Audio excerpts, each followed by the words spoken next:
Friends, good morning. ఈరోజు నేను చామదుంపలు తీసుకున్నాను ఒక అర్ధ కిలో. దీనికి అరవి కూడా అంటారండి హిందీలో. ఇది చామదుంపలు అయితే స్కిమ్ తీసే ముందర అయితే మన చేతులకు 2 చేతులకు ఆయిల్ అప్లై చేసుకోవాలండి. చాలా దురదగా చేతులు అనేది చాలా బాగా గోకుతాయండి. అలా గోకోకుండా దురద కాకుండా మన చేతులకు ముందే మనం ఆయిల్ అప్లై చేసుకొని ఇది చామదుంపలు అనేది స్కిమ్ తీయాలండి. స్కిమ్ తీసుకున్నాక కొద్దిగా వాటర్లో సాల్ట్ వేసుకోవాలి. సాల్ట్ వేసుకున్నాక అప్పుడు దాంట్లో వేయాలండి. చాలా ఇంకా మంచిగా చాలా తొందరగా కుక్ అయిపోతాయి. దీంట్లో అయితే మనము కూర చేసే ముందైతే చింతపండు, చేపల దుంపలు 2 ఒకసారి ఎగుదండి. ఆ పుల్లకతో మన చేపల దుంపలు అనేది చాలా ఉడుకోవని అందుకోసం ముందు బాయిల్ చేసుకోవాలా. బాయిల్ చేసుకొని మనం కూర చేసుకోవాలి. ఏం కూర చేసినా కానీ నేనైతే ఇలాగనే చాలా టేస్ట్‌గా హెల్తీగా ఉంటాయండి.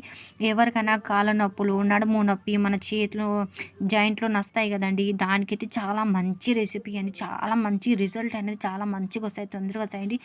చాలా మందికి తెలియదు చేపల దుంపల కూర అంటే. మీకు తెలిసినైతే కామెంట్‌లో చెప్పండి.